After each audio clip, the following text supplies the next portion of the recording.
Tom Brady is not going to change what Tom Brady does just because he's playing the Broncos. We just got to go out there and be great. They're exceptional in a lot of ways. They've been that way for a long time. Von Miller, a first down touchdown with the sack of Tom Brady.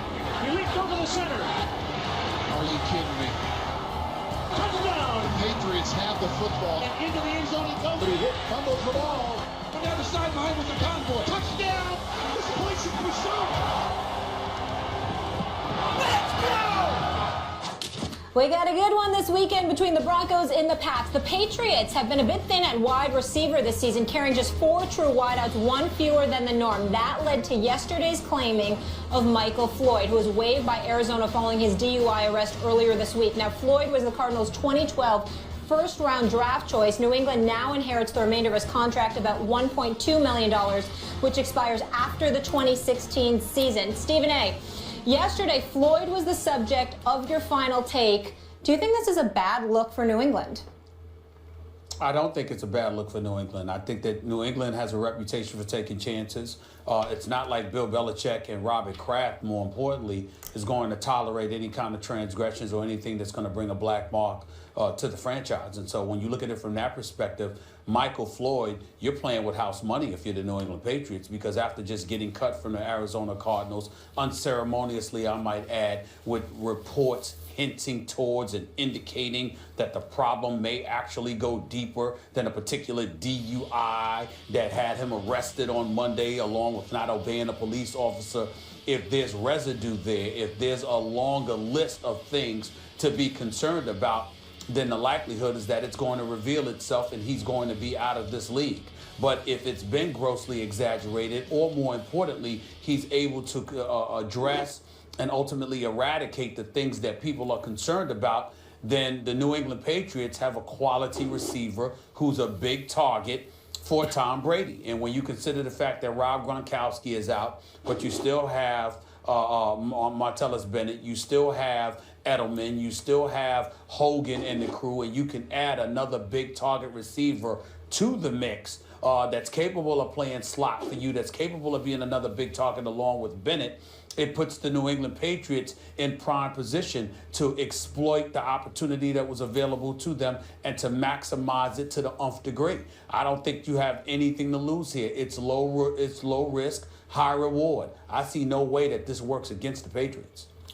Well, it's a bad look for the Patriots from a kind of broader moral position. Look, Arizona was lauded by us and others for being true to their kind of principles, or to just good principles, when they had a zero tolerance policy for drunk driving, which is, by the way,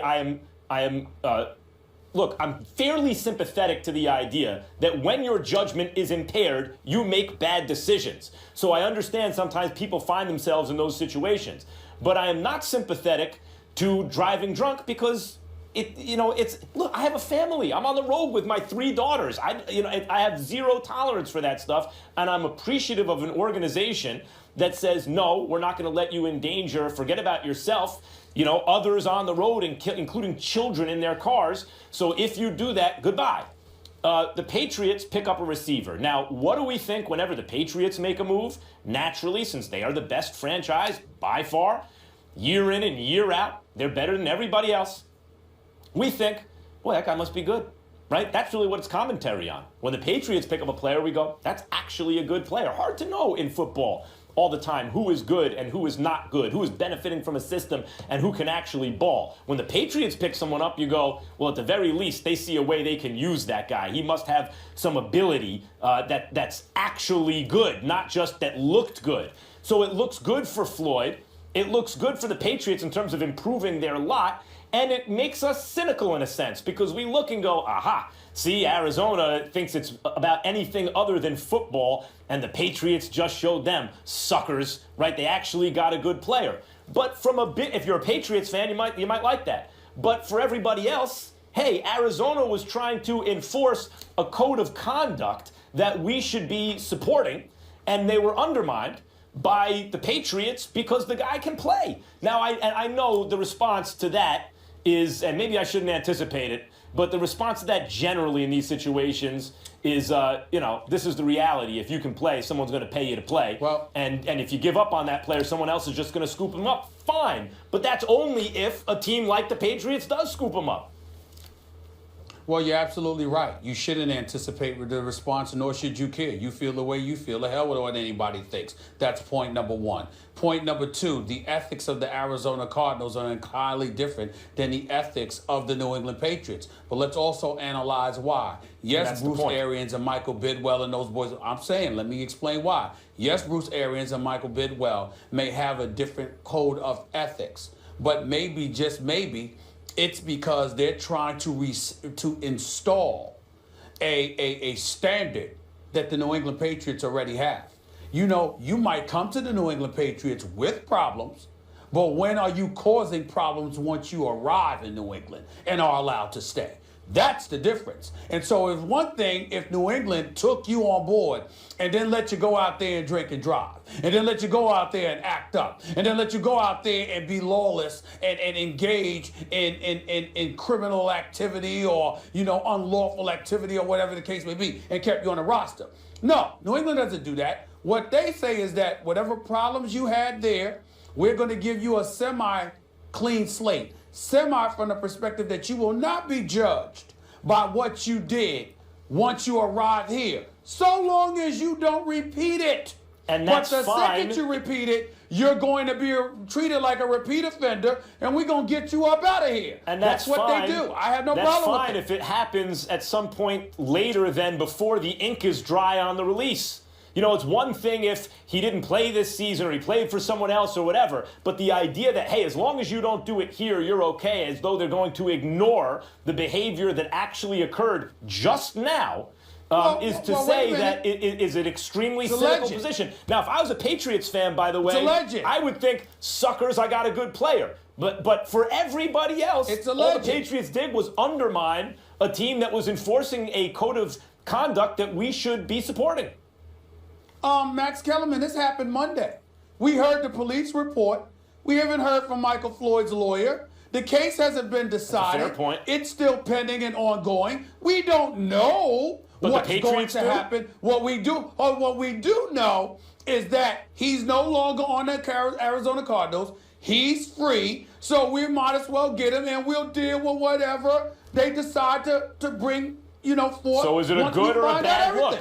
From a football point of view, it's actually a better look for Michael Floyd than anybody else because the Patriots think he's good, which means he's good. I mean, that's the best look. But from a kind of ethical point of view, not a great look for the Patriots. I think we knew that. Guys, of course it's good on him. He was let's get into the game. Let's get into the game. The Patriots are playing in Mile High. We know Tom Brady struggles there. He lost his last 3 on the road. Stephen A., who do you think wins? Well, I'm rolling with the Patriots in this one. I just don't have a lot of faith in Denver right now. Their running game isn't the same since C.J. Anderson went down. Trevor Siemian has come down to earth. He's not the heir apparent like everybody thought he was, even though he's decent. He's not garbage, okay? And then from a defensive standpoint, their secondary is elite, but their defense against the run, along with their ability to defend tight ends, are question marks. So when I think about Blunt with Deion Lewis out of the backfield, when I think about Martellus Bennett there, even though Gronk is not, when I think about the pickup of Floyd, even if he doesn't play, you still got Hogan and Edelman up in there. And we're talking about Tom Brady. I just think it's one of those situations where it could be tight fought or what have you, but I see the New England Patriots figuring out a way to win this game. I'm going to pick them to win this game somewhere along the lines of 24-16, 24-17. Yeah, I mean, I hate to do it, but co-sign on that. New England's going to run it right at Denver with LeGarrette Blount, and that's going to set up play action for Brady, and that'll be all she wrote. All right, New England's favored by 3, and that one will be interesting to see if they get Michael Floyd in there. Coming up a little later in the show, it'll be Stephen A.'s final take, Mr. Smith, or I should say Dr. Smith. What will you be talking about today? Well, obviously, the story of the day is Craig Sager. It's a devastating loss for all of us, but there is something for all of us to take from him departing from us, and it's something that I'm going to bring up. I think it's very important, and I think it's something that's important to say. So that's exactly what I will do at the end of the show. Can't wait for that. How will you remember Craig? I can't really put it much better than Charles Barkley and Steve Kerr put it. Obviously, they worked with Craig Sager for years. They know him better than me, better than a lot of people. But those of us who have covered the NBA for many years, we know how synonymous he is with the NBA in the world of sports, and we know what a wonderful human being he was. He was always very gentle. He was always very kind. Charles Barkley put it best when he talked about how he was full of life, and he's never met anybody that loved life and wanted to live more than Craig Sager. And so you hear about his passing. It was, it's just devastating to all of us who covered the NBA and who have been around him. When ESPN worked the deal out with Turner to allow Craig Sager to cover his first NBA Finals, I remember LeBron James asking, how in God's name, after all of these years, 20 plus years, have you never covered the NBA Finals until now? It just didn't seem right. It just seemed so perfect when he was there for Game 6 for Cleveland and the Golden State, because it clearly was where he belonged. And I watched him work the arena, just walking around, even beforehand, people wanting to take pictures with him, clamoring for him, thanking him for the strength that he instilled in so many people. To see the standing ovation that he received during the game was incredibly touching. And then when Steve Kerr spoke last night, prior to the Knicks game, the Warriors game against the Knicks, Steve Kerr, who, he's a very good man, and we all know that about him, he actually put a smile on my face, because by him saying and reminding us all how Craig Sager would have wanted us to conduct ourselves, for it to be a celebration to some degree, it made me smile, because I thought about the last time I had spoken to Craig Sager. Craig Sager walked up to me, and we all know, Max and Molly, that he's very well known for the colorful outfits that he wears. And he walked up to me, and like Kobe Bryant said on Mike and Mike earlier today, everyone always looked forward to whatever outfit we were going to see Craig Sager in, because clearly he owned it. He could pull it off. Most of us couldn't. Most of us wouldn't even think about trying. But when it came to him, he would pull it off every time, and he didn't care. This is what he loved. That's how he loved to look. God bless him. And so he came up to me, and he said to me, "Steven, you look great." And I looked around and was like, what's wrong with my outfit? Why is he saying that? I mean, do I have on something wild or whatever the case may be?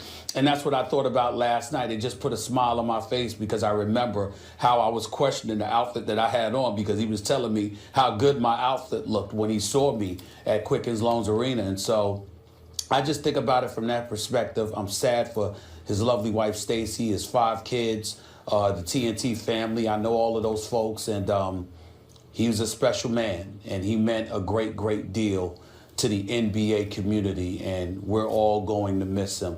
It's a devastating loss for everybody associated with the NBA, with the world of sports, and for folks out there battling cancer. My words to them, including people like my own mom, is just keep the fight up, keep going, keep pushing. Because Craig Sager certainly did that to the best of his ability. And as sad as it is to see him gone, we owe him an incredible debt of gratitude for the life that he lived and what he was willing to put on display and share with us all. We're all better because of it. Yeah, I think that Craig Sager's life shows that if you treat people with kindness and you have a sense of humor about yourself and use obstacles and hardships in your own life as a source of inspiration to uplift others, you will be loved. And I think what's most telling about the way Craig Sager lived his life, and I did not know him personally, we crossed paths a couple times, but didn't know him personally, had no personal relationship. And as a basketball fan and as a person who lives in this culture, I was very sad, of course, like everyone else, when I'd heard he'd passed, and was upset even when the news first became public that he was struggling with his illness. I think the greatest tribute is the people who knew him best. The closer they were to him, the more upset they were, the more they loved him. That's not the case with everyone. But in this building, I'm in LA now where I did Sports Nation for 3 years before joining this show, Stephen A. And in this building, everyone was obviously sad and depressed about it. But the people who knew him were weeping. The way Charles Barkley was crying on television. Michelle Beadle and Rachel Nichols were weeping yesterday. And when we discussed how we were going to handle it, because I did Sports Nation for old time's sake while I was here yesterday, I appeared on the show throughout the show, and we had all these things planned, and then the news came out 5 or 10 minutes before we went to air, whatever it was. And the question was, how do we handle something like this?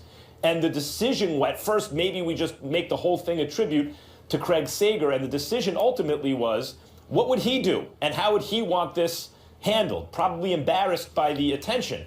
But if you look at how he lived his life, he went to work, didn't ask anyone to feel sorry for him, and did his job basically up until the very end without asking for special treatment or anything like that. And so it was decided the best way to honor him and his legacy is to carry on and do the show. So we did a tribute segment off the top, as we are doing here, and discussed it because you can't ignore it, obviously. And then carried on and did the show as he did, as he carried on.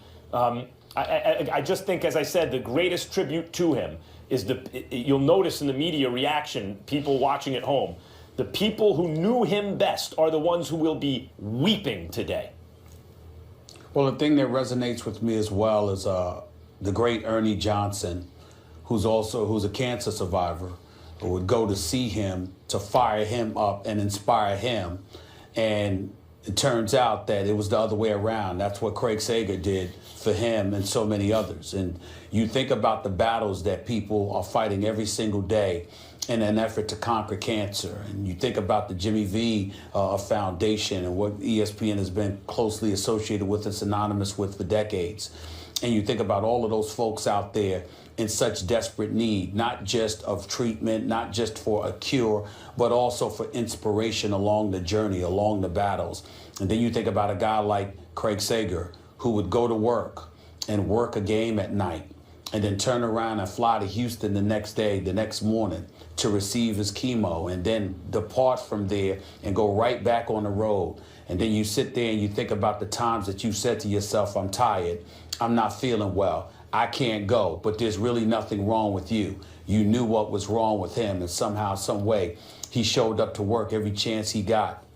And it just serves as the greatest inspiration to all of us about what we can be made of if our heart and our mind is truly committed to something that we love so dearly. And I just think that that's an important message to reap from it all. But again, my heart goes out to his family, his loved ones, the TNT family, thanking Charles Barkley, Kenny Smith, Shaq and the crew, especially to Steve Kerr and that tremendous tribute to Greg Popovich, who spoke very sincerely about him.